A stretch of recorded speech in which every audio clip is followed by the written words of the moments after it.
ডাঁটাগুলো না থাকে সেখান থেকে শুধু পাতাগুলো বার করে ছাড়িয়ে নিয়ে এইভাবে ছোট ছোট টুকরো টুকরো করে কেটে নিতে হবে। এবারে কড়াইতে নুন দিয়ে একটু জল দিয়ে সেদ্ধ করতে বসিয়ে দিতে হবে। সেদ্ধ হয়ে গেলে জলটা এভাবে ছেঁকে নিতে হবে।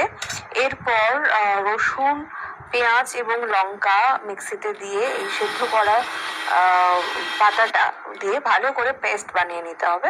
মানে একদম যাতে পেস্ট না হয়, কিন্তু একটু যেন মানে ভেঙে ভেঙে যায়।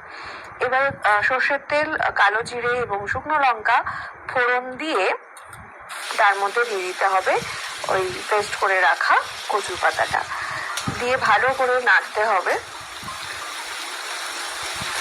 দেখেই তো জিভে জল চলে আসছে, অসাধারণ খেতে লাগে এটা।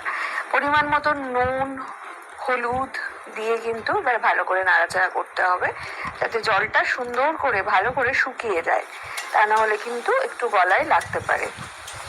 ভালো করে জল শুকিয়ে যাওয়ার পর নামানোর একটু আগে সামান্য একটু চিনি আর একটু গোলমরিচের গুঁড়ো দিয়ে আবারও ভালো করে এটাকে মিক্সড করতে হবে।